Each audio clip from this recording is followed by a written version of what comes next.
그 책 무명 작가가 모종의 이유로 극단적인 선택하기 전에 마지막으로 16권인가? 직접 인쇄해서 제작한 책이야. 그거 원래 책 봐야 할 사람 따로 있어. 뭐 중간에서 어째 일이 처리됐는지 모르겠는데 다른 루트로 다 빠져나간 것 같아. 시작하기에 앞서 말씀드리는데 이 슬에는 끝이 나지 않았습니다. 그래서 이 책의 결말도 알 수가 없고 스레주한테 결국엔 무슨 일이 생겼던 건지도 끝까지 알 수가 없었지만 그 이외로 다른 레스들에서 흥미로운 이야기가 많이 나와서 결말이 나지 않은 이야기지만 읽기로 결정을 했고요. 그 점 감상하시는데 참고해 주시기 바랍니다.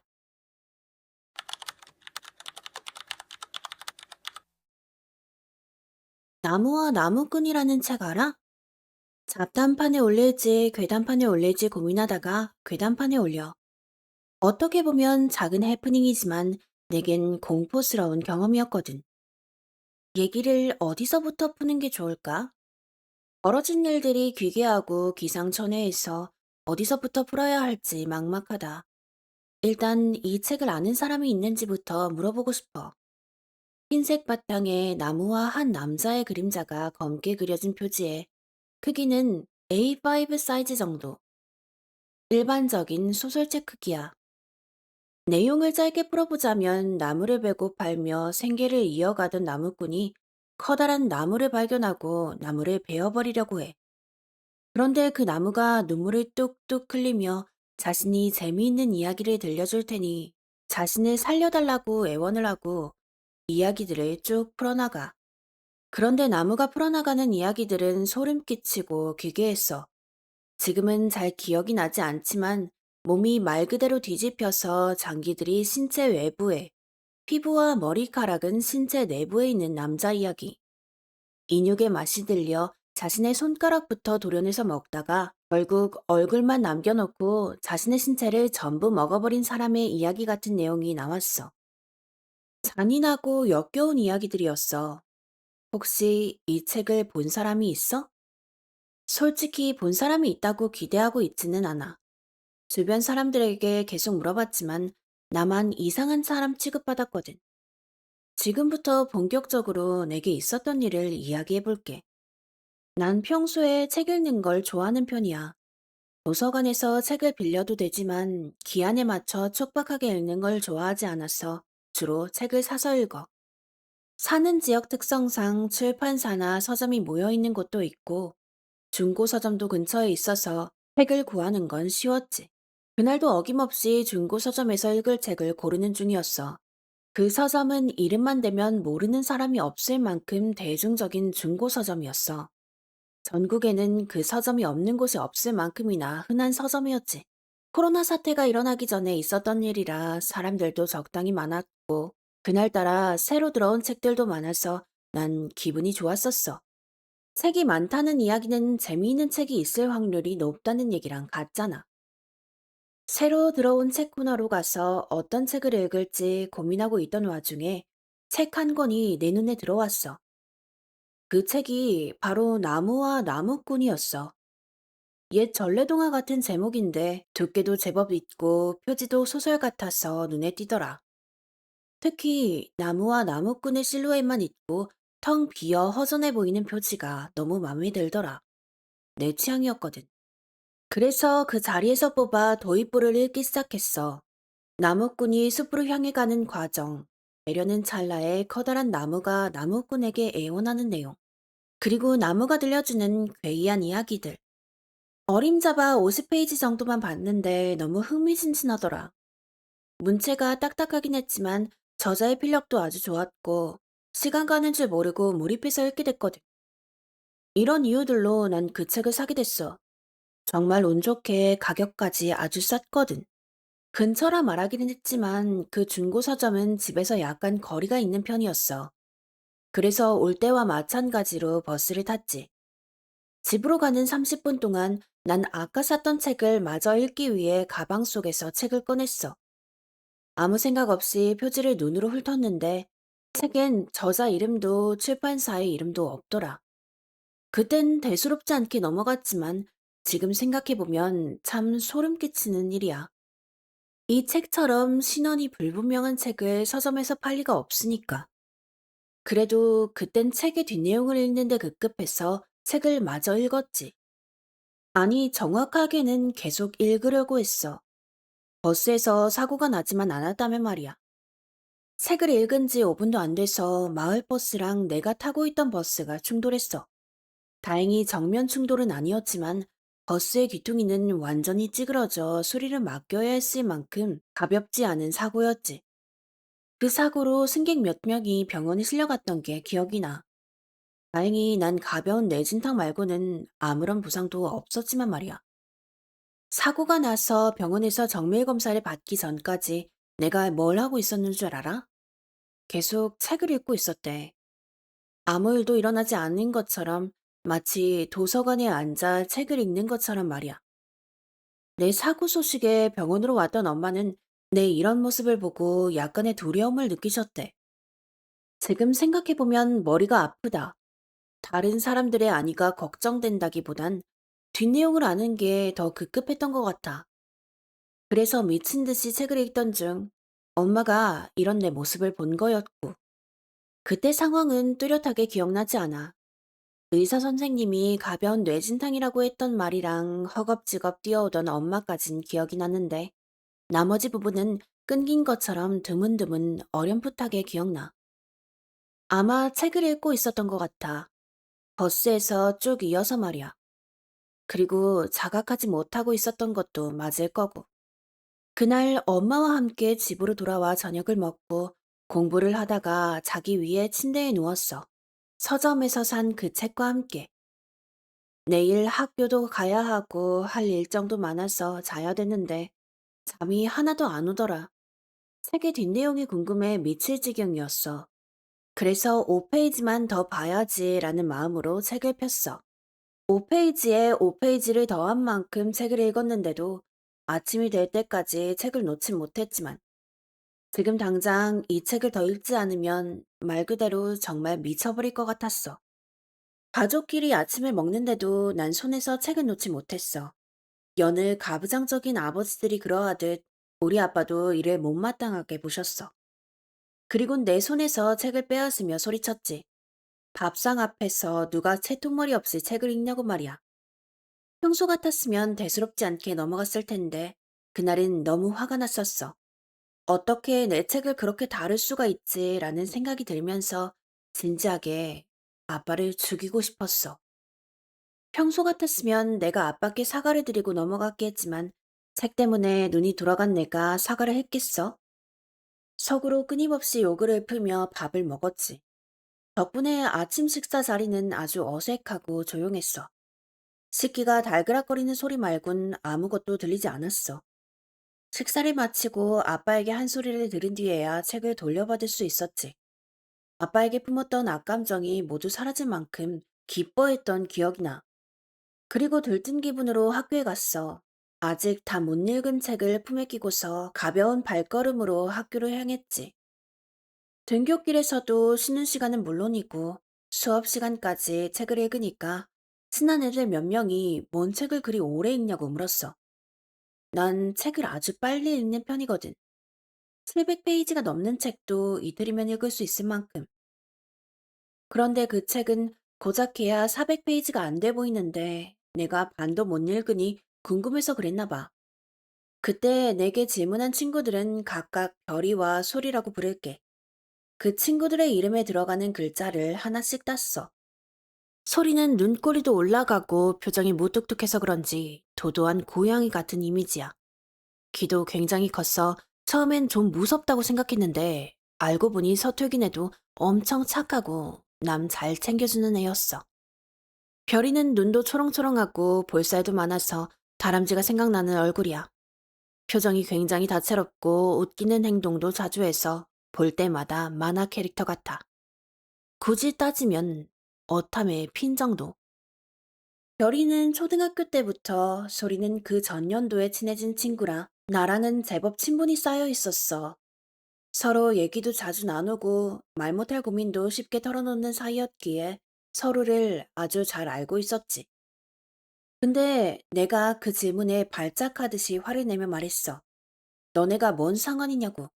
신경 끄고 너네 할 일이나 하라고 막 화를 냈어. 아마 욕설도 좀 섞여 있었던 것 같아. 날 아는 사람들은 알겠지만 난 남에게, 그것도 소중하게 여기는 사람에게 절대 그런 식으로 말하지 않아. 그런데 그런 내가 욕설을 퍼부으며 미친 듯이 화를 내니까 별이랑 소리는 뭔가 좀 이상하다고 느꼈대. 그리고 그 문제점을 가족과의 트러블이라고 생각했었대. 걔네들은 내가 우리 가족들과 자주 갈등을 맺는다는 걸 알고 있었거든. 그래서 별이는 내게 치대면서 혹시 가족들이랑 싸웠냐고 물어봤어. 별이가 애교도 많고 사람 챙겨주는 성격이라 이런 일 있으면 먼저 물어보곤 해서 그랬을 거야. 언제나 늘 그래왔고. 그런데 그날은 뭐가 그렇게 문제였는지 모르겠어. 별이가 나를 확 안는 과정에서 책이 떨어졌는데 거기서 또 이성의 끈이 끊어졌거든. 10년을 알고 지낸 친구, 철부지 같은 동생 같으면서도 어떨 땐 누구보다 의지가 되는 내 친구 별이. 난 별이의 목을 조리려고 했어. 진심으로 사리를 담아서 말이야. 손이 옷자락까지 가서야 정신이 번쩍 들더라.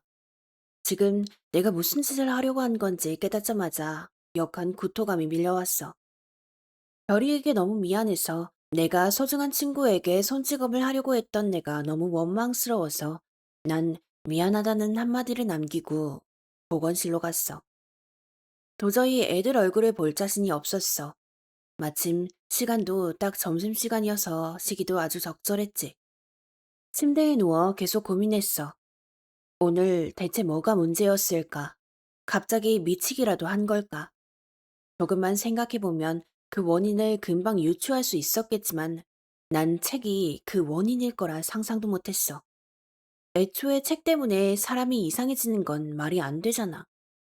무슨 영화관에서 개봉한 싸구려 공포영화도 아니고 말이야. 그러다가 깜빡 잠이 들었어. 앞서 말했지만 난 한숨도 못 잔 상태였으니까. 그리고 점심시간 내내 꿈을 꿨어. 별 하나 뜨지 않은 어두운 밤에 아주 커다란 고목이 있는 꿈. 그 크기가 도시 한복판의 건물보다 훨씬 오람했는데 신기하게도 보자마자 아름답다는 생각이 들었어. 일자로 곧게 뻗었다기보단 구불구불하고 잔가지도 많은 생동감이 느껴지는 나무였어. 난 나무의 커다란 줄기에 감겨 누워 있었는데 그 감촉이나 경치, 아무 소리도 들리지 않는 적막감, 그 모든 게 좋아서 그냥 눈을 감고 있었어. 아직도 그 감각이 생생해. 정말 그 무엇보다 편안하고 안락했거든. 아주 긴 시간을 나무와 함께 있었던 것 같아. 실제로도 아주 오래 있었을 거야. 꿈속의 시간과 현실의 시간은 다른 속도로 흘러가니까. 한참 만에 눈을 떴을 땐 고작해야 20분밖에 흐르지 않아 있었어. 참 신기한 일이었어. 난 10시간은 잔 것만큼 아주 개운했는데 말이야. 그리고 핸드폰을 보며 누워있는데 내 뒤척이는 소리를 들은 건지 침대 주위를 치고 있던 커튼이 걷혔어. 그 너머에 있던 건 별이랑 소리였지. 무슨 말을 해야 할지 몰라서 서로 우물쭈물하고 있는데 별이랑 소리가 먼저 몸이 안 좋았냐면서 아까 귀찮게 해서 미안하다고 했어. 도리어 난 별거 아닌 일에 과민 반응해서 미안하다고 했고 아까 일로 약간은 서먹했던 사이가 나아지는 듯 했지. 소리 손에 들린 내 책을 보기 전까지는 말이야. 나무 꿈으로 좋아졌던 기분은 다시 곤두박질 쳤어. 대신 아까와 마찬가지로 화가 밀려왔지. 다들 왜 이렇게 내 책에 관심이 많지? 책에 관심을 갖는 사람을 다 죽여버려야 하나? 아니다. 쳐다보기라도 하면 죽여버려야겠다. 이런 잔혹한 생각들을 했어. 만약 소리가 네가 떨어진 책 주웠다며 내게 건네지 않았다면 정말 실행에 옮겼을지도 몰라. 계속 기분이 오락가락하는 게 웃기지만 난 다시 책을 받고 기분이 좋아졌어. 그리고 다시 상황의 심각성을 깨달았지. 내가 지금 미쳐가고 있구나. 제정신이 아니라서 사람들을 함부로 죽일 마음을 품는구나. 또다시 내 친구를 해야 할 마음을 품는 사실이 너무 비참해서 난 친구들에게 핑계를 대고 나가달라고 했어. 다시 자고 싶었거든. 아까 나왔던 나무가 다시 꿈에 나와 날 위로해 주길 바랐어. 소리가 준 책을 끌어안고 다시 자기 위해 눈물 감았지. 신기하게 잠은 금방 왔어. 내가 자길 바랬던 것처럼 말이야. 그리고 다시 꿈엔 나무가 나왔지. 아까 꿈에 나온 나무와 같은 나무가. 꿈속에 난 그저 눈을 감고 나무에 몸을 맡기고 있었어. 자고 있는 건지 그냥 눈을 감고 있는 건지 구분은 안 됐지만 그 편안한 감각은 내게 흘러들어왔지. 얼마 지나지 않아 혼란스러웠던 감정이 다시 잦아들었어. 아까와 같은 슬프지도 기쁘지도 않은 안락한 감정만이 남아있었지. 하나 다른 점이 있다면 날 감싼 줄기의 감촉이 미묘하게 생생해진 거. 뭐라고 해야 할까? 아까보다 더 세게 앉는 느낌이었어. 그래도 그 느낌이 싫지 않고 오히려 날 끌어안아 위로해주는 것 같아 그냥 좋기만 했지. 다시 일어났을 땐 5교시가 시작할 무렵이었어. 이번엔 내 의지로 일어난 게 아니라 보건 선생님이 깨운 거였어. 선생님이 얘기 들었다며 얼른 조퇴하라고 하길래 난 상황 파악할 겨를 없이 바로 조퇴했지. 갑자기 찾아온 집에 갈 기회를 놓칠 리가 없잖아. 그래도 아프지도 않은데 조퇴하는 건 약간 죄책감이 들더라고. 그래서 머리 아픈 척 이마살을 찌푸리며 머리 잡으면서 집에 왔어. 한 손에 들린 책을 읽으면서 말이야. 참고로 보건 선생님이 그렇게 말씀하신 이유는 별이랑 소리 때문이었어. 그 둘이 내가 오전부터 몸이 안 좋았다고 미리 말해뒀었거든. 그리고는 한참 동안 책을 읽었어. 저녁 먹으라며 나오라는 엄마의 말도 무시하고 계속 읽었어. 학원 숙제, 예습, 복습 같은 건 하나도 안 하고 오로지 책에 몰두했어. 지금 생각해보니까 책만 읽진 않았던 것 같아. 책을 읽다가 잠을 자고 다시 일어나면 책을 읽고 다시 잠들고를 반복했던 것 같아. 씻지도 먹지도 않고 계속. 오죽하면 아빠가 나 살아있는지 걱정돼서 방문을 들여다보곤 했을 정도였어. 책에 몰두하고 지낸 지 사흘쯤 지났을 때 난 사람의 몰골이 아니었어. 누가 봐도 안색이 안 좋아졌고 체중뿐만 아니라 머리카락도 많이 빠졌지. 뭔가 꺼림칙하긴 해도 책이 우선이었기에 그냥 대수롭지 않게 넘어갔어. 근데 친구들 눈엔 그게 아니었나 봐. 별이 소리를 포함해서 같은 반 친구들, 선생님들, 그리고 내가 좋아하던 남자애까지 나의 안부를 물어봤어. 너 요즘 무슨 일 있냐고 말이야. 내가 좋아했던 친구 이름을 비니라고 부를게. 비니는 눈이 굉장히 짙어서 눈만 보면 외국인이나 혼혈 같은 느낌이 나. 또 웃을 때 눈이 초승달처럼 감겨서 되게 예쁘다고 생각했어. 콩깍지 때문인지 난 걔가 엄청 잘생겼다고 생각했는데 애들은 그렇진 않다고 하더라. 비니는 나랑 3년 동안 알고 지낸 사이면서 내가 2년 동안 짝사랑하고 있는 사이야. 그 사실을 아는 사람은 소리랑 별이밖에 없고 오랫동안 좋아했지만 고백할 마음은 없어서 늘 티를 내지 않고 지냈어. 그런데 비니가 걱정스런 눈빛으로 걱정해주니까 울컥하더라고. 사실 그땐 힘든 것도 없었는데 말이야. 그냥 그땐 걔가 나랑 절대 엮일 수 없는 게 너무 속상했어. 그래도 별거 아니라는 듯이 웃으면서 지나갔어. 난 괜찮았는데 너 때문에 기분이 안 좋아졌다고 말할 순 없으니까. 손에 든 책을 읽을 생각도 못하고 터덜터덜 반으로 들어가려는데 소리랑 별이가 날 막았어. 그땐 이상하게 갑자기 책 생각이 안 났어. 주변 사람들 표정이 한눈에 들어왔는데 애들 얼굴이 엄청 심각했었어. 소리야 평소에 말수 적고 진중한 성격이라 그렇다 치지만 별이까지 그러니까 좀 당황스럽더라. 이렇게까지 진지한 친구들의 모습은 처음이라 난 얼떨떨했어.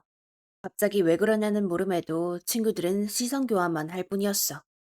그런데 그 눈빛 알아? 서로 이미 의견 조율한 상태에서 지금 할까? 그래, 지금 하자. 라고 말하는 것 같은 눈빛. 뭐지 싶어서 그냥 그 둘 눈치만 보고 있었는데 소리가 내 손에 들려있던 책을 빼서 달아났어. 얼마나 순식간이었는지 놀라서 아무 말도 안 나오더라. 그리고 상황 파악이 끝난 다음엔 머릿속이 차분해져 있었어. 머릿속에 든 생각은 단 하나였어. 죽여버려야겠다.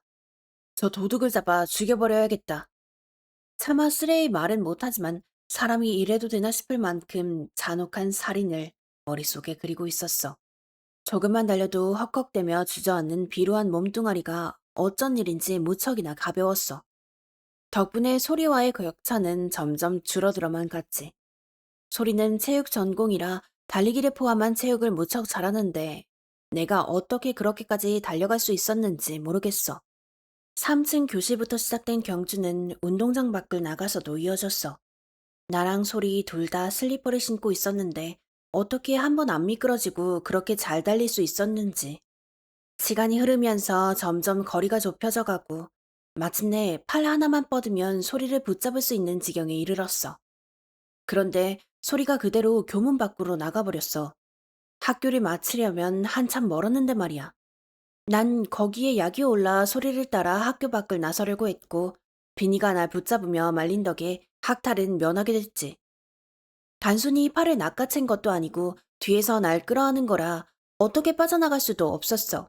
통통하긴 해도 키가 작은 나에 비해 비니는 키도 크고 힘이 셌거든. 정말 웃긴 얘기지만 거기서 심장이 너무 두근거려서 소리를 쫓을 생각도 하지 못했어. 좋아하는 남자애가 뒤에서 끌어안는데 정상적인 사고를 할 수 있을 리가 없잖아. 뒤에서 날 힘껏 안은 비니는 계속 괜찮다. 수업 시작할 시간이니까 반으로 돌아가자 같은 말을 계속했어. 지나치게 흥분해 있는 날 진정시키려는 듯이 말이야. 실제로 그 말을 듣고 책 때문에 눈이 돌아갈 만큼 치솟은 화가 순식간에 내려갔어. 대신 민망함과 설렘만이 남았지. 상황이 좀 묘해지자 비니는 웃으면서 장난을 쳤어. 너 이대로 학탈했으면 수시 광탈이다. 성적이 아깝네. 라고 깐죽댔지. 뭐 솔직히 내 눈엔 그냥 귀여워 보이기만 했지만 말이야. 어색했던 분위기가 풀리고 우리는 시시콜콜한 이야기를 나누며 교실로 올라갔어. 난 8반, 비니는 11반이라 가는 길도 달랐는데 비니는 반 앞까지 날 데려다 줬어. 그게 그렇게 좋았어. 책 생각은 하나도 안 나고 말이야. 마음 같아선 더 얘기를 나누고 싶었지만 아직 아침 조회도 안 한 시간이었어. 그래서 좀 이따가 연락하자면서 인사 나누고 헤어졌지. 그리고 반으로 돌아갔을 땐 별이가 여전히 진지한 표정을 짓고 날 기다리고 있었어. 우리 반은 그냥 애들끼리 자리 바꿔 앉아서 별이가 내 대각선 자리였거든. 그런데 자리에서 일어나 내 옆자리에 앉았어. 소리 자리라 별로 상관은 없었지만 워낙에 엉덩이가 무거운 친구라 좀 당황스러웠어. 얘가 자리값이 옮겨가며 내게 올 거라고 상상도 못했거든. 별이는 말을 잠시 고르더니 내게 미안하다고 말했어. 최근에 네가 좀 이상해서 네 동의도 없이 이렇게 하게 됐다. 아무리 생각해도 책에 무슨 문제가 있는 것 같은데 어디서 구한 거냐고 말했어. 근데 별이의 입에서 책이라는 단어가 나올 때부터 난 이미 제정신이 아니었어. 아까까지만 해도 정말 멀쩡하던 몸에 식은땀이 나면서 쉴 새 없이 떨렸어. 내 책, 내 책, 책을 찾아야 한다는 생각이 머리를 가득 메우면서 극도로 불안해졌어. 내 책 찾아야 하는데 소리가 망가뜨리면 안 되는데. 정말 발작을 일으키듯 온몸이 벌벌 떨렸고 난 그대로 정신을 잃었어. 지금도 그때 왜 기절한 건지 모르겠어. 책을 잃어버렸다는 불안감과 찾아야 한다는 압박감이 합쳐져서 그런 결과가 나온 거였을까?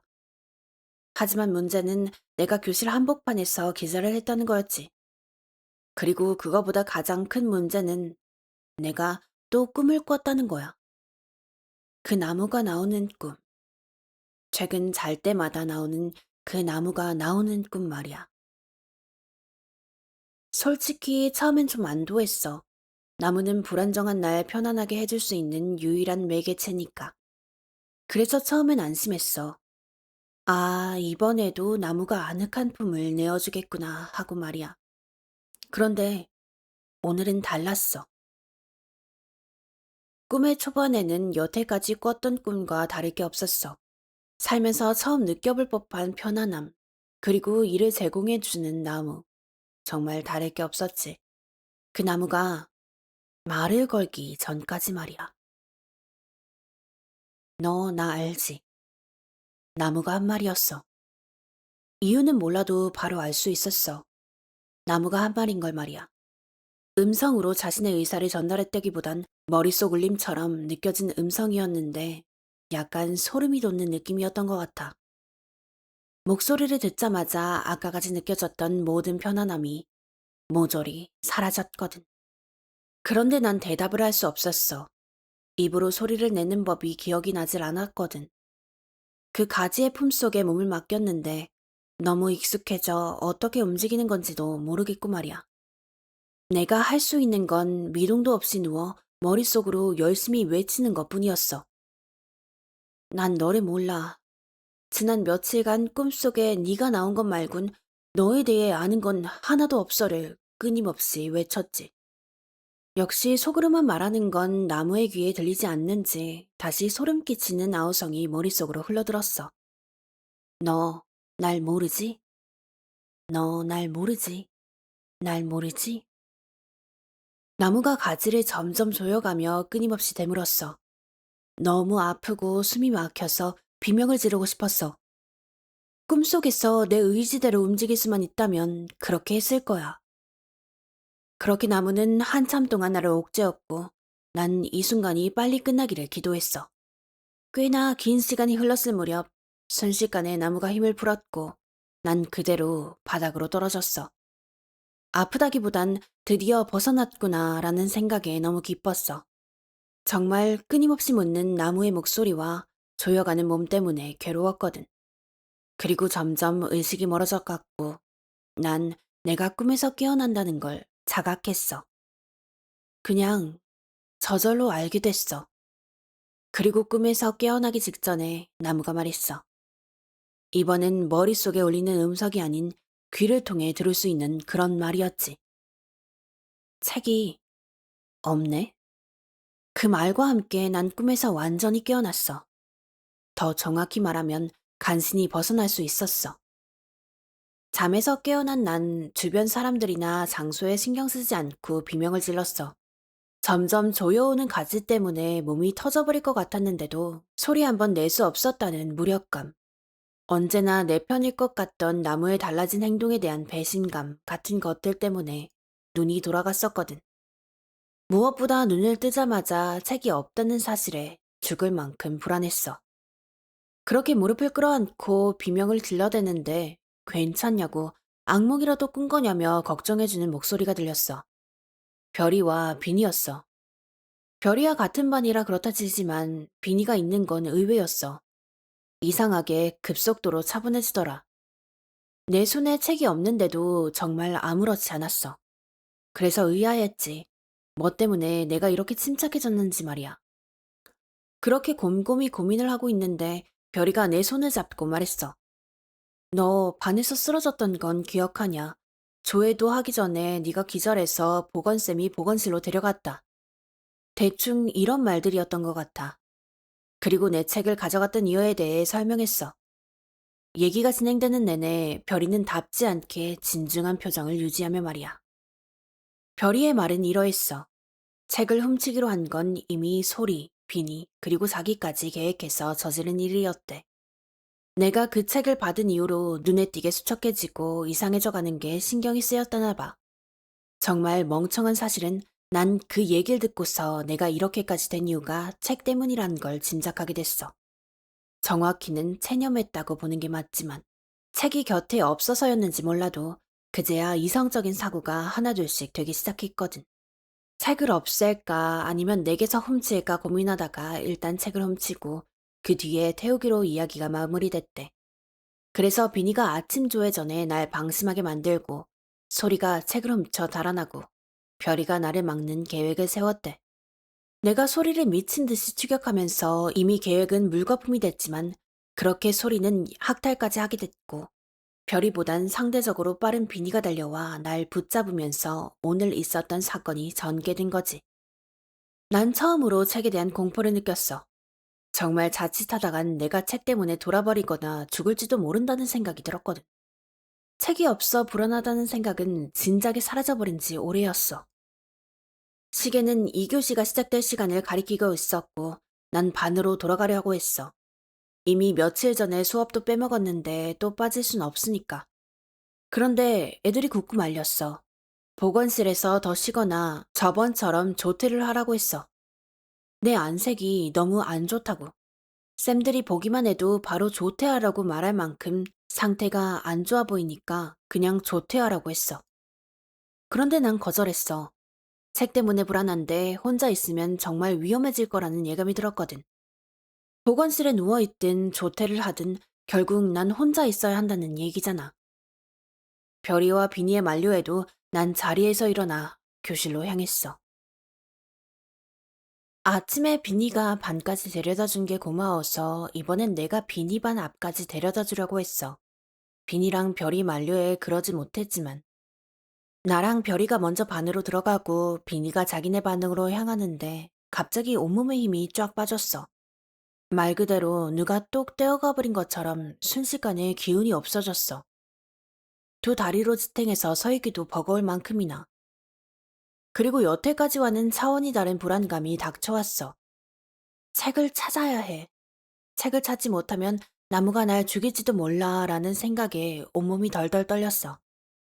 전신이 딱딱하게 굳고 체내의 피가 밖으로 빠져나가 눈앞이 컴컴해지는 느낌. 드릴로 두개골을 가는 것처럼 뽀개질 것 같던 두통이 아직도 잊혀지지가 않아. 신음도 안 나올 정도로 정말 고통스러웠어. 책을 찾던가 아니면 빨리 죽어버리고 싶을 만큼이나. 정신을 잃을 것 같았는데 이를 악물고 버텼어. 이번에 잠들면 아까보다 더 나무에게 끊임없이 시달릴 것 같았거든. 왠지 그런 예감이 들었어. 정신을 붙드는 거야 어떻게든 내 의지로 버틸 수 있었지만 통증은 아니잖아. 정말 몸도 너무 아프고 책을 찾아야 한다는 생각도 멈추지 않는 게 너무 서러워서 별이를 붙잡고 엉엉 울었어. 그것도 교문 앞에서 이 나이를 먹고 애처럼 말이야. 무슨 일이냐 괜찮냐고 묻는 별이의 물음이나 반 애들의 웅성거림은 하나도 들리지 않았어. 거의 쓰러질 듯 별이한테 매달려서 펑펑 울었던 기억만 나. 복도 쪽에서 사람이 그렇게 울고 있는데 사람들이 몰리는 건 당연한 일 아니겠어? 소문과 재밌는 일거리에 흥미를 보이는 고등학교에선 말이야. 반 애들의 만류에도 점점 내 주위로 사람들이 모였고 결국 비니까지 울고 있는 날 발견했지. 몸도 안 좋아 보이던 애가 잠깐 안 본 사이에 거의 쓰러져 울고 있는데 눈이 안 돌아갈 수가 없었겠지. 항상 쾌활하게 웃고 장난만 많이 치던 걔가 미친 듯이 화내더라. 욕설은 안 썼지만 지금 구경 났냐고. 빨리 반으로 안 가고 뭐 하냐면서 고래고래 소리 지르면서 화냈어.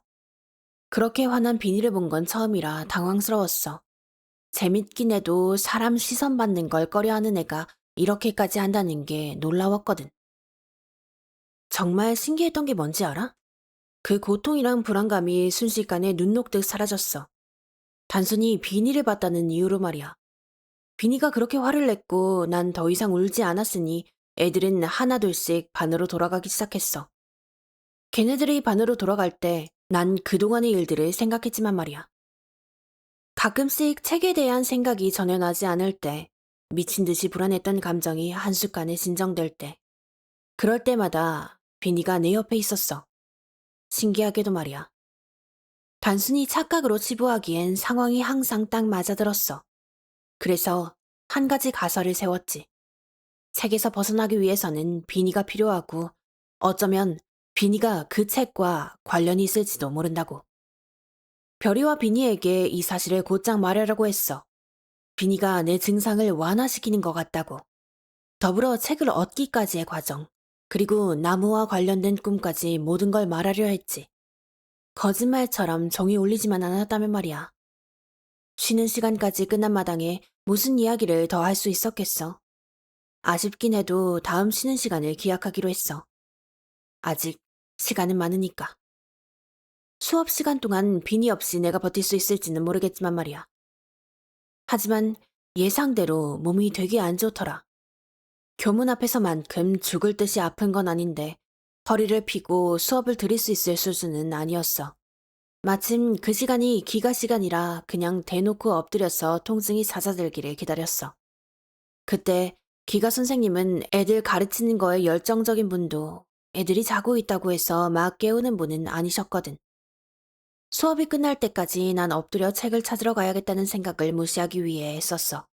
별이는 그런 내 손을 계속 쥐고 있었고, 지금 생각해보면 뭐라도 해주고 싶은데 해줄 수 있는 게 없어서 그런 게 아닐까라는 생각이 들어. 별이는 정말 다정한 애니까. 수업이 끝나자마자 난 별이에게 비닐을 데려와 달라고 했어. 마음 같아선 내가 직접 보러 가고 싶었지만 도저히 움직일 수 있는 몸 상태가 아니었거든. 얼마 지나지 않아 별이가 비닐을 데려왔고 난 최근 며칠 동안 내게 있었던 일을 빠짐없이 얘기했어. 우연히 갖게 된 계기나 이상할 만큼 강했던 책에 대한 집착, 그로 인한 불안감과 잘 때마다 나온 커다란 나무 얘기. 이야기를 듣는 둘의 얼굴은 점점 무거워져 갔어. 본인 일인 것처럼 말이야. 그리고 비니가 옆에 있을 땐 신기하게 마음이 진정된다는 얘기를 꺼내려는데 너무 부끄러워졌어. 이게 다 뭔 헛소리인지 허무맹랑한 얘기 같았거든. 무엇보다 비니 앞에서 그 말을 하려니까 도저히 입이 떨어지지 않았어.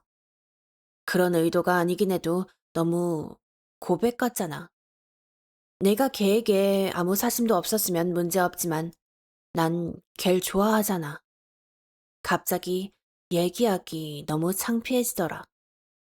그래도 눈 딱 감고 얘기했어. 얘네의 도움이 필요하니까. 얘네가 아니면 얘기를 털어놓을 사람도 없으니까.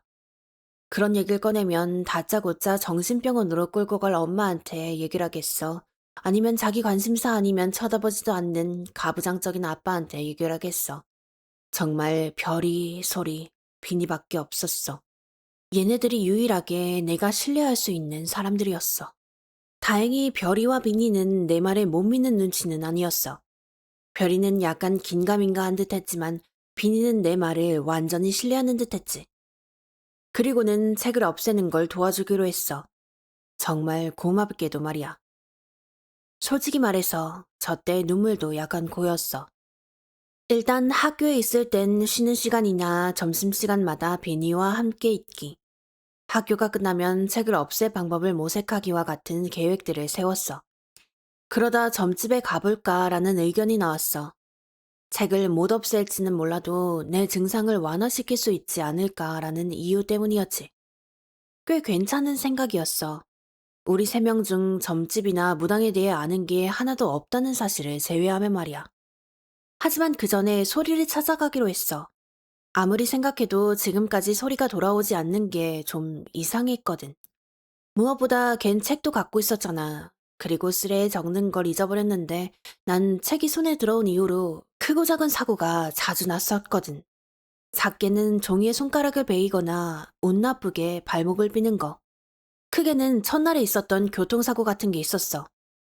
그래서 소리도 무슨 일이 일어나지 않을까, 소리도 책에 집착하게 되지 않을까 하고 걱정이 됐어. 그런 이유로 학교가 끝나자마자 우린 소리네 집으로 가기로 했어. 얘가 연락도 받질 않느니 집으로 쳐들어가야 했지.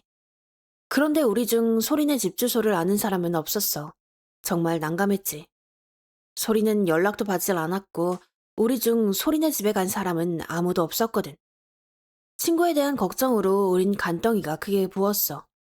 그리고 평소라면 절대 하지도 못할 생각을 했지. 출석부를 훔쳐보자. 출석부의 맨 뒷면엔 반 아이들의 인적사항과 집 주소가 적혀 있었거든. 그런데 그 출석부는 교무실에 있었어. 우린 교무실에서 출석부를 훔쳐야 했어. 한마디로 범죄였지. 대놓고 훔칠 순 없으니 적당한 핑계를 들고 출석부를 갖고 와야 했어. 선생님을 납득시킬 거짓말을 해야 했지. 난 연기도 못하는 데다가 비니 없인 몸을 가눌 수가 없었고 비니는 우리랑 다른 반이라 출석부를 가져올 수 없었어. 남은 사람이 별이뿐이라 우린 별이에게 모든 걸 걸기로 했어. 이 사건은 현재 시점까지 일어난 일들을 전부 포함해서 내가 저지른 가장 큰 일탈이야. 그만큼 잘못된 행동이었지. 그래도 친구한테 무슨 일이 벌어졌는지 모르는데 가만히 있을 순 없잖아. 그리고 열심히 머리를 굴려보는데 다 바보 같은 얘기들 뿐이었어. 비니가 낸 의견인데 출석부가 커다란 초콜릿인 것처럼 이빨로 물고 가자는 말은 정말 충격적이었어. 우리 출석부색이 짙은 갈색이긴 해도 저건 무리수가 있었거든. 결국 별이가 자기가 알아서 하겠다고 한 뒤에 좀 조용해졌지. 우린 마지막 수업이 마치자마자 출석부를 가져오자고 계획을 세웠어. 나랑 비니는 밖에서 상황을 지켜보고 별이가 모든 걸 총괄하기로 했지. 그렇게 약속했던 시간이 다가왔고 우리는 다 같이 교무실로 향했어. 별이는 표정 관리를 하며 교무실로 들어갔고 나와 비니는 문 밖에서 상황을 지켜봤지. 나는 기껏해야 출석부를 몰래 보는 것 정도로 생각하고 있었는데 별이는 오히려 선생님께 다가갔어. 무슨 일을 벌일지 도저히 예상할 수가 없었어. 걱정도 됐고 말이야. 그래도 할 수 있는 건 없었어서 비니와 함께 별이를 바라봤지. 담임 선생님께 다가간 별이는 쌤과 반갑게 인사를 나눴어. 쌤 보고 싶어서 왔다. 오늘 급식 맛없지 않았냐 같은 안부를 건네면서 말이야. 워낙에 친화력 좋고 쌤들이랑 친했어서 가능했던 것 같아. 난 죽어도 절대 못하거든. 평소엔 종례를 할 때 선생님이 출석부를 들고 교실로 들어가셔. 선생님이 출석부를 가지러 출석부들이 꽂혀 있는 책장으로 가셨을 땐 우리 계획이 실패할 거라 생각했어. 선생님 손에 있는 출석부를 무슨 수로 빼앗아. 그런데 별이가 쾌활하게 말했어. 선생님 손에 짐도 많으신데 출석부는 자기가 들겠다고. 그제야 별이 계획이 뭔지 짐작이 갔어. 자연스럽게 출석부를 손에 넣은 다음 재빨리 소리낼 주소를 보려고 한 거였지. 선생님께서 아무 말씀도 없으시길래 처음엔 선생님이 거절을 하시려나 하고 걱정을 했어. 심장이 뛰고 두 손에 절로 점이 고였지. 비니와 숨을 죽여 상황을 계속 지켜보고 있었는데 선생님께선 흔쾌히 허락을 했어. 그 장면을 보자마자 온몸에 긴장이 풀려서 절로 웃음이 나오더라. 그 뒤 별이는 재빠르게 주소를 확인하고 교실로 발걸음을 옮겼어. 계획이 순조롭게 잘 풀려가고 있었지. 종례가 마치고 소리네 집 주소까지 얻은 우리는 바로 소리네 집으로 출발하기로 했어. 소리가 워낙 자기 얘기를 안 해서 몰랐는데 집이 학교랑 제법 거리가 있더라고.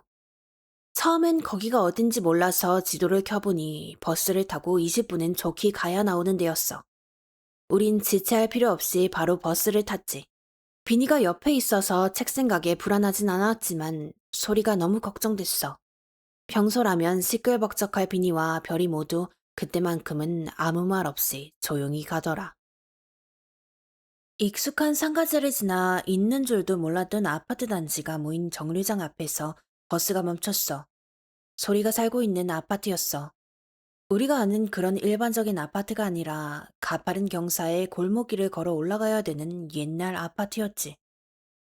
우리는 지나가는 사람을 몇 붙잡고 길을 물어 간신히 소리네 집으로 도착할 수 있었어. 초인종을 누르면 소리네 어머니가 나올지 소리가 나올지 알 수 없었지만 일단 무작정 초인종을 눌렀어. 소리가 집에 있을 거란 확신은 없지만 왠지 이곳에 소리가 있을 거란 생각이 들었거든. 초인종을 두어 번 눌렀는데도 아무도 나오지 않아서 결국 비니가 노크를 했어. 그렇게 세게 두드린 것도 아니었는데 통로식 아파트여서 그런지 소리가 꽤 많이 울렸어. 그리고 몇 차례 더 두드렸는데도 아무도 나오지 않았지. 우리는 이렇게까지 했는데도 아무 대답도 없는 걸 보면 집에 아무도 없구나라고 판단했어. 그리고 그냥 가려고 했어. 어디서 소리를 찾아야 할지 막막한 심정으로 말이야. 발걸음을 돌리려던 찰나에 갑자기 문이 열렸어. 누군가 힘차게 문을 여는 게 아니라 저절로 스르륵 열린 것처럼. 문이 삐걱이며 끼익하는 소리에 약간 겁을 먹었어. 정말 공포 영화에 나올 것 같은 소름 끼치는 소리였거든. 하지만 열린 문 사이로 보이는 소리의 모습에 안도할 수 없었어. 자다가 나오기라도 한 건지 소리는 머리는 까치집을 한 상태로 눈을 비비고 있었어. 그리고 어리둥절한 표정으로 물었어. 너네가 여기까지 무슨 일로 왔냐고. 네가 갑자기 연락 두절돼 걱정도 되고 세계관에 할 얘기도 있어 이렇게 오게 됐다고 비니가 깔끔하게 답했어. 그리고 물었지. 실례가 아니면 들어가도 되냐고. 소리는 약간 망설이는 듯 하더니 들어오라고 했어. 아니다. 들어오라고 하기 전에 현관문 바깥에 있는 쟁반을 가리키며 몸에 뿌리고 들어오라고 했어. 쟁반에는 소금이 잔뜩 담겨 있었지. 무슨 의도인지는 몰라도 소리 표정을 보니 안 뿌리면 안 될 것 같았어. 우리는 서로의 몸에 한 움큼씩은 뿌려주고 소리네 집으로 들어갔지. 그렇게 들어가게 된 소리네 집엔 이상한 향이 났어. 뭘 태운 것 같은 이상한 냄새였는데 요리를 하다가 뭘 태운 냄새는 아니었어. 굳이 따지면 제사 지낼 때 피우는 향냄새랑 비슷했지. 내부는 일반적인 가정집과 다를 게 없었는데 그런 냄새가 나길래 최근에 소리네 집에서 제사를 드렸나 보다 하고 처음엔 그렇게 넘어갔어. 그런데 얼마 지나지 않아 속이 메스꺼리고 머리가 지끈거리는 거야. 엄청 심하진 않고 좀 신경 쓰이는 정도로. 그래도 책 얘기를 하러 여기 온 거니까 그냥 얘기를 하려고 했어. 그런데 비니가 갑자기 내 말을 막고 밖에서 얘기하자고 했어. 훗날 얘기 들어보니까 내 안색이 갑자기 파리해져서 그랬대. 다행히 집 밖으로 나오니까 컨디션이 괜찮아졌어. 그렇게 자연스럽게 우린 근처 놀이터 정자에 앉아 얘기 시작했어. 물론 주로 얘기를 하는 사람은 나였지. 책에 대해 잘 아는 사람은 나니까. 여기까지 있던 일, 그리고 소리가 가고 나서 내게 있었던 일들을 쭉 말해줬어. 소리는 진지한 자세로 들어줬고. 어떻게 보면 허무맹랑한 이야기라 헛소리라고 넘길 법도 한데 진지하게 들어준 애들이 너무 고맙다. 거짓말이라고 생각했을 수도 있었는데. 얘기가 끝나자마자 소리는 고생 많았어. 여태껏 힘들었겠다라고 말해줬어. 사람이 심리적으로, 육체적으로 물려있다가 저런 위로를 들으니까 갑자기 울컥하더라고. 정말 눈물이 뚝뚝 떨어졌어. 그때 비니가 당황해서 어쩔 줄 몰라 하다가 가방에서 휴지를 꺼내줬어. 허둥대던 그 모습이 너무 귀여워서 절로 울음이 멈추더라. 그 뒤에 소리는 학교를 나오고 지금껏 뭘 했는지에 대해 말해줬어. 책을 들고 무작정 나온 소리는 처음에 뭘 해야 할지 감이 잡히질 않았대. 반으로 돌아가면 다시 아까와 같은 소동이 일어날 것 같았고, 책을 버리면 내가 맨홀 뚜껑을 열어서라도 책을 가지러 갈 것 같았다고 하더라고. 그래서 어떡할까 고민하다가 그냥 집으로 가기로 했대. 그리고 무엇보다 이 책이 뭔진 모르겠지만 자신이 갖고 있는 게 좋을 거란 확신이 있었대. 일반인은 나와 달리 소리네 집안은 대대로 무당사주를 타고났다고 하더라고.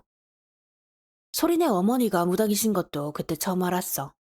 소리가 지금 살고 있는 집은 소리가 태어나기 전부터 가족들이 살아온 곳이라 무슨 기운이 되게 강하고 좋다고 했어. 그래서 이 책이 자신의 집에선 아무 효력도 없을 거라고 생각했대.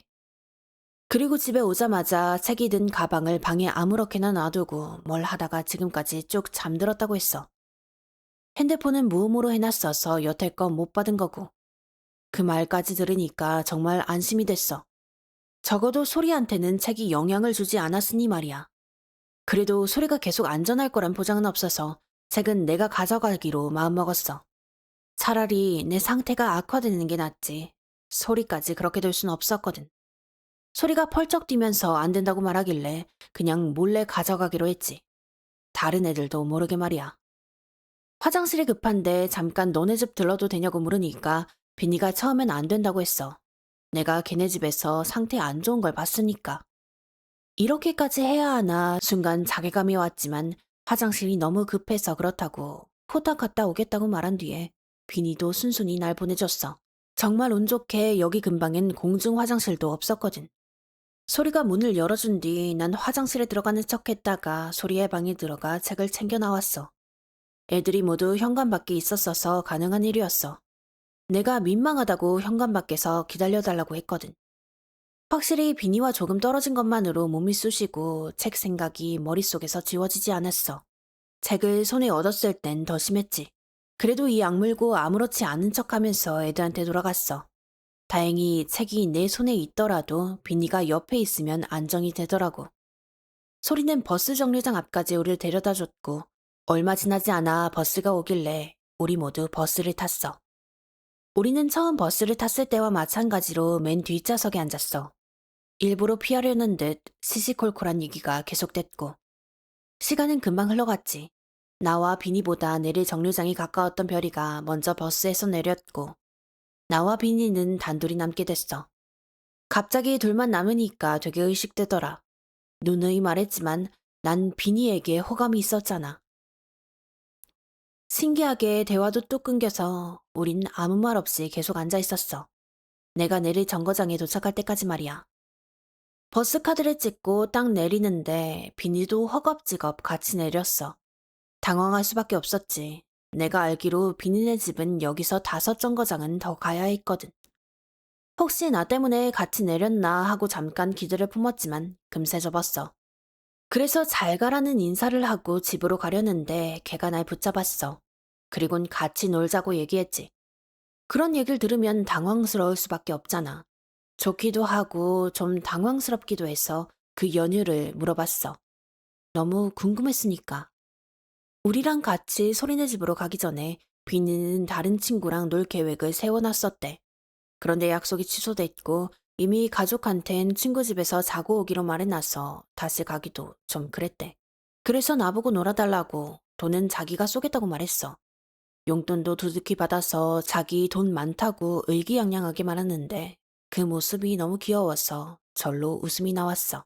마침 지갑도 가방 안에 있었어서 난 좋다고 했어. 비니가 자기가 쏜다고 말하긴 했지만 다 내게 할 생각은 없었으니까. 좋다고 옷만 갈아입고 올 테니까 너도 집 들려서 옷 갈아입고 나오려고 했어. 그런데 비니는 자긴 가방 안에 사복 있으니까 나만 갈아입고 나오라고 했어. 비니랑 놀 때 난 책가방을 그대로 들고 나왔어. 노트북이나 교과서 같이 무거운 건 빼고. 아무래도 책을 그냥 집에 뒀다고 다른 사람들이 보면 큰일 날 것 같았거든. 아무튼 집 근처에 걸어서 10분 정도만 가면 놀거리가 많이 모여 있는 상가가 있어서 나랑 비니는 그쪽에서 놀기로 했어. 떡볶이도 먹고 인형 뽑기도 하고 오락실에 가면 있는 총 쏘는 게임 같은 것도 했어. 진짜 너무 재밌더라. 책과 관련된 건 정보 있고 정말 신나게 놀았어. 놀다 보니까 시간도 어둑어둑해져서 우린 코인 노래방에 갔어. 실은 내가 먼저 가기로 했다. 그냥 내가 노래 부르는 걸 좋아하기도 했고 비니가 노래를 어떻게 부를지 궁금했거든. 그때까지 분위기가 확 살아서 같이 싸이 노래도 부르고 놀아줘 노래도 부르면서 엄청 재밌게 놀았어. 아마 둘이서 10,000원어치는 불렀을 거야. 그렇게 계속 놀고 놀다 보니까 어느새 10시 정도가 됐어. 대부분 알겠지만 학생들은 10시가 되면 노래방을 이용할 수가 없잖아. 그래서 그냥 헤어지려고 했어. 더 하고 놀 것도 없으니까. 그런데 비니가 조금만 더 놀다 가자고 했어. 자기가 오늘 집에 못 들어가는 상황이라 혼자 있기 무섭다고. 다른 사람이었으면 딱 잘라 거절했겠지만 비니는 내가 정말 소중하게 여기는 사람들 중 한 명이라 알겠다고 말했어. 지금 생각해보면 정말 엉성한 변명이었는데 그냥 비니가 말해서 믿었던 것 같아. 말은 그렇게 했지만 정말 갈 데가 없더라고. 아까 떡볶이 먹어서 배는 부르지. 웬만한 놀거리는 이미 다 즐겼는데다 들어갈 수도 없지. 어디를 좀 돌아다녀 볼까 생각도 했는데 여기 근처엔 공원이나 산길 같은 곳도 없었어. 그래서 정말 재미없지만 24시간 스터디 카페로 갔어. 그리고 그제서야 가족들한테 연락을 넣었어. 독서실에서 공부하느라 늦으니까 나 기다리지 말라고. 성적말 잘 나오면 체벌도 마다하지 않는 분이셔서 그런지 흔쾌히 허락하시더라. 그리고 놀랍지만 거기서 공부만 했어. 간간히 패매로 잡담을 하긴 했지만 한참을 공부에 집중했지. 그렇게 한 새벽 2시까지 공부하니까 사람들이 아무도 없더라. 들어갈 때부터 사람이 그리 많지는 않았는데 2시 정도가 되니까 우리 말곤 정말 아무도 없었어. 그날따라 별로 잠도 안 오고 집중도 잘 돼서 난 그냥 계속 공부를 하려고 했는데 비니가 피곤해 쓰러지려고 하더라고. 비니가 잠들어도 난 상관없었는데 비니가 계속 안 자려고 했어. 그러다가 못 참겠는지 휴게실에 가서 잠깐 떠들고 오자고 하길래 비니를 따라갔지. 오늘 놀았던 얘기도 하고 진로 얘기도 나누는데 비니가 엄청나게 피곤해했어. 막 허벅지까지 꼬집으면서 잠을 안 자려고 하는 거야. 정말 이러다가 쓰러질까봐 걱정이 돼서 그렇게 피곤하면 집에 가서 자라니까 비니가 그건 안 된대. 그런데 생각해보니까 이상하더라고. 부모님한테는 약속이 취소됐다고 말한 뒤에 집으로 들어가면 되지 않나. 정말 말 그대로 너무 궁금해서 비니한테 물었어. 너 오늘 나랑 왜 논 거냐고. 집에 그냥 들어갈 수도 있었던 거 아니냐고. 비니의 상태는 정말 잠들기 직전이었어. 자기 직전에 사람이 말을 걸면 정말 아무 말이나 대답하잖아. 비니도 그러더라고. 눈 감고 의자 등받이에 허리를 기대며 나 때문이라고 말했어. 내가 그동안 너무 힘들어 보였는데 자기가 옆에 있으면 괜찮아지는 게 너무 안심이 됐대. 학교에서는 쉬는 시간마다 찾아오면 어떻게든 할 수 있지만 학교가 끝나면 아니잖아. 그래서 처음부터 나랑 계속 같이 있으려고 했다는 거야. 아무튼 비니 말을 정리해보자면 날 생각해서 지금까지 같이 있어준 거라는 얘기잖아. 너무 고맙고 미안한데 한편으로는 정말 설레더라고. 좋아하는 애가 잠까지 참아가며 날 배려해주는데 어떻게 안 설렐 수가 있었겠어. 그러니까 한 가지 기대가 생기더라고. 혹시나 비니도 나랑 같은 마음이지 않을까 하고 말이야. 김칫국을 사발로 들이키는 것 같아 바로 생각을 접었지만 대신 다른 걸 물었어. 이렇게까지 날 챙겨주는 이유가 뭐냐고. 솔직히 말해서 원하는 대답을 듣고 싶은 마음에 한 질문이었어. 혹시 얘도 날 좋아하지 않을까, 너도 날 좋아해서 이렇게까지 챙겨준 게 아닐까 하는 아주 작은 희망을 품고 말이야. 그런데 답이 없었어. 무슨 말을 할지 고민하는 건지 아니면 정말로 잠든 건지 구별이 되지 않아서 자세히 보니까 잠들었더라고. 조금 허탈하긴 했지만 잠들어서 다행이라는 생각이 들었어. 비니의 입에서 어떤 말이 나올진 모르겠지만 바로 마주할 준비는 안 되어 있었거든. 스터디 카페 안쪽에 배치된 담요를 비니에게 덮어주고 자는 비니의 얼굴을 바라보다가 나도 깜빡 잠들었어. 얘 옆이면 괜찮다는 안도감 때문에 긴장이 풀려서 잠들었던 것 같아. 그리고 그날은 꿈에 나무가 등장하진 않았어. 덕분에 담비 같은 깊은 잠을 잤지. 그렇게 한참을 자다가 6시에서 7시 사이에 일어났던 걸로 기억해. 정확히는 테이블에 엎드려서 자던 날 비니가 깨웠어. 같이 학교에 가자면서 말이야. 자기 전까지만 해도 후드 뒤에 편한 바지를 입고 있었는데 일어나 보니 교복으로 갈아입었더라고. 내 교복은 집에 있으니까 가족들 몰래 집에 들러서 옷을 갈아입고 바로 학교로 향했어. 아무튼 그 뒤엔 학교에서 애들이 올 때까지 비니랑 장난도 치고 시끄럽게 떠들면서 놀았어. 확실히 전날에 그렇게 노니까 더 친해진 것 같더라고. 모든 게 평화롭고 아침 조회 시간이라 비니도 자기 반으로 돌아가야 했을 때 우린 잊고 있던 사실을 기억했어. 소리가 아직까지 학교를 오지 않은 거야. 평소 지각도 자주 하는 애지만 최근에 책 사건이 있었잖아. 설마 소리가 책에 영향을 받아서 무슨 일이라도 생긴 걸까봐 너무 불안했어. 나도 그 책 때문에 제대로 된 일상생활을 할 수 없었던 데다가 이런저런 사고도 자주 겪었는데 소리도 그런 걸까봐. 급하게 전화를 걸어보았지만 수신음만 갈 뿐 소리는 전화를 받지 않았어. 그렇게까지 되니까 정말 불안해서 미칠 것 같더라. 다른 반인 비니가 어쩔 수 없이 자신의 반으로 돌아가야 할 시간이 됐지만 소리는 끝까지 오지 않았어. 비니가 떠나자마자 몸이 바로 안 좋아져서 난 계속 엎드려 있었고 별이는 선생님들 몰래 한참을 소리에게 연락했어. 그날 되게 신기했던 게 평소보다는 몸이 좋았어. 비니가 옆에 없었는데 말이야. 전에는 망치로 쉴 새 없이 뇌를 내리치는 느낌이었다면 이젠 뇌를 주물거리는 정도였어. 물론 괜찮거나 완전 안 아픈 건 아니지만 지난 고통에 비하면 참을 느낌이었어. 그래서 별이가 연락하는 걸 볼 수 있었어. 예전 같았으면 거의 기절 직전까지 가느라 주변을 볼 겨를도 없었을 텐데 말이야. 몇 통의 전화를 걸고 수십 통의 문자를 남겼지만 끝끝내 소리는 연락을 받지 않았어. 수업이 끝난 뒤에도 말이야.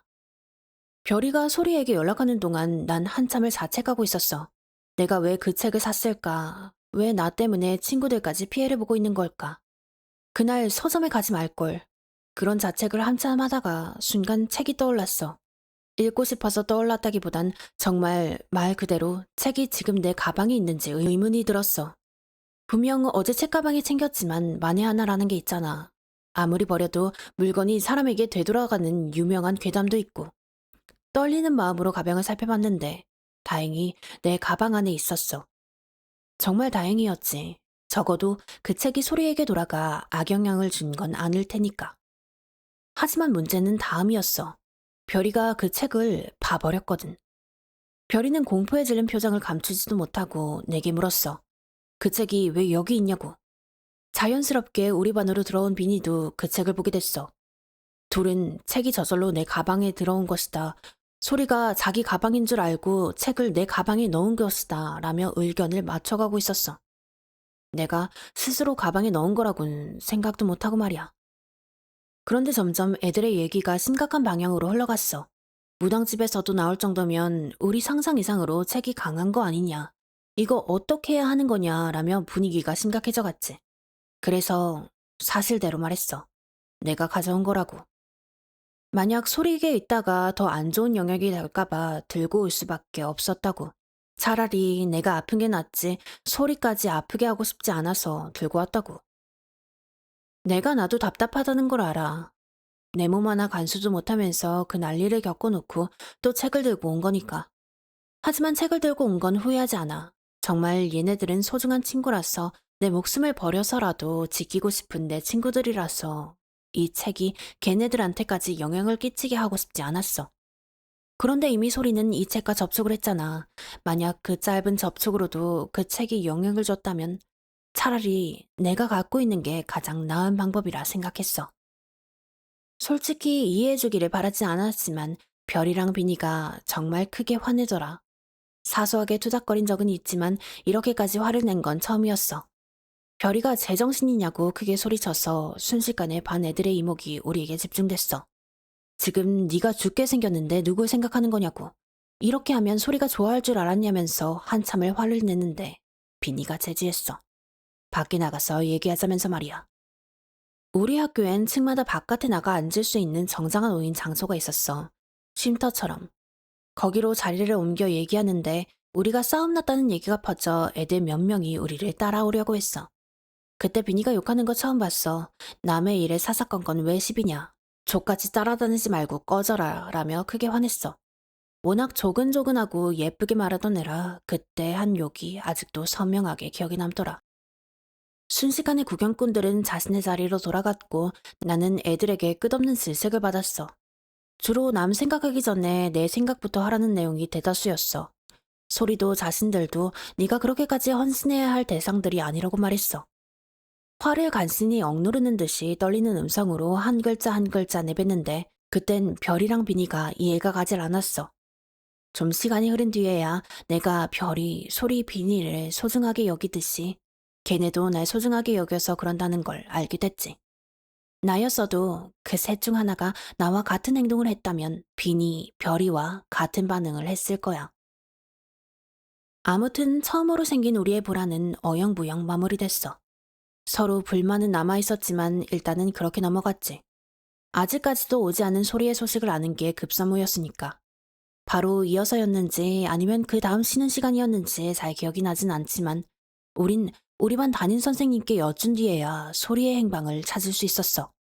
그 소식이 좋은 소식은 아니었기에 마냥 기뻐할 수는 없었지만 말이야.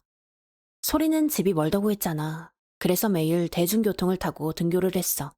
오늘도 어김없이 그렇게 학교를 오려는데 사고가 났대. 그것도 좀 큰 사고였나 봐. 사고가 나자마자 병원으로 이송됐고 아직까지 의식불명이라는 거야. 난 그 사고가 책 때문이란 걸 너무도 잘 알고 있었지. 그 책은 불행을 몰고 왔고 그 불행 중 하나인 사고는 나조차도 경험한 거였으니까. 얘기를 듣자마자 속이 너무 역해서 화장실로 달려가 구토를 했어. 이유야 어찌됐든 소리가 사경을 헤매게 된 원인 제공자는 바로 나였으니까. 소리에게 너무 미안하고 내가 너무 원망스러워서 눈물이 끊이질 않았어. 아까 다퉜던 일 때문에 우리 셋 사이의 분위기는 꽤나 어색했어. 정말 서로 친해지고 나서 처음으로 다툰 거였거든. 그런데 제대로 해결되지도 않았으니 어색할 만도 했지. 그래도 쉬는 시간마다 비니가 우리 반에 찾아와줬어. 내가 걔 옆에 있으면 상태가 호전된다는 이유 하나만으로. 학교가 끝마칠 때까지 그 어색한 분위기가 유지되긴 했지만 다들 암묵적으로 한 가지 약속이 있었지. 소리가 입원해 있는 병동에 찾아가는 거 말이야. 난 곧바로 화장실로 뛰어가느라 제대로 못 들었지만 선생님은 별이에게 소리가 입원한 병원과 그 방을 알려주었다고 해. 버스를 타고 40분 정도 가다 보면 나오는 커다란 병원이었지. 우리는 곧바로 그 병원으로 출발했어. 여전히 대화를 이어나가는 건 어색했지만 말이야. 병원에 도착하고 길을 물어물어 겨우 소리의 병실을 찾을 수 있었어. 소리에게 미안한 감정이 너무 커서 문을 여는 것조차 망설이고 있는데 별이가 벌컥 문을 열었어. 아마 긴장해서 그랬을 거야. 걘 침착하지 못할 때 평소보다 과장되게 행동하니까. 네, 여기까지가 스레주가 등장한 마지막이고요. 아직까지 2026년, 즉 현재까지 스레주는 재등장하지 않고 있습니다. 그래서 결국엔 어떻게 됐는지 알 수 있는 방법은 없는데 레스를 중간에 읽어버리면 이야기가 끊길까봐 읽지는 않았는데요. 지금부터 그 중에 좀 흥미로워 보인다 하는 레스들을 같이 읽어보도록 하겠습니다. 58번 스레입니다. 그 책 무명 작가가 모종의 이유로 극단적인 선택하기 전에 마지막으로 16권인가 직접 인쇄해서 제작한 책이야. 그래서 스레즈가 바로 레스를 살죠. 잠시만, 너 혹시 그 책 행방 아는 사람이야? 어떻게 알았어? 그 저자는 알 수 있어? 넌 그 사실을 어떻게 아는 거야? 혹시 나머지 15권은 어디 있는지 알아? 나 이 책에 대한 정보 찾으려고 쓰레 세웠는데 나머지 알고 있는 게 있으면 더 말해줘. 그랬더니 레스주가 돌아와서 말하죠. 작가 이미 죽었고 16페이지에 썩은 나무 사파 있는 게 초판임. 사파 있는 책은 4권밖에 없는 걸로 알아. 거기에 쓰레주가 질문합니다. 하나 의문인 게 있어. 내가 갖고 있던 책은 번역본이었어. 원본이 뭔진 몰라도 번역체 특유의 느낌이 있었거든. 등장인물들의 이름도 모두 외국 이름이었고 말이야. 내 책엔 사파가 없었으니 남은 12권 중 하나가 내 책이라는 건데 그럼 현실적으로 그 나라 언어로 되어 있는 게 말이 되지 않아? 그 16권의 책을 따로 수입해 번역하여 새로 출판한 게 아니라면 말이야. 하지만 내 책엔 저자의 이름은 물론이고 출판사까지 적혀있지 않았으니 앞서 말한 내용은 성립되지 않아. 혹시나 해서 물어보는 건데 너 지금 있지도 않은 허상의 책을 말하는 거야?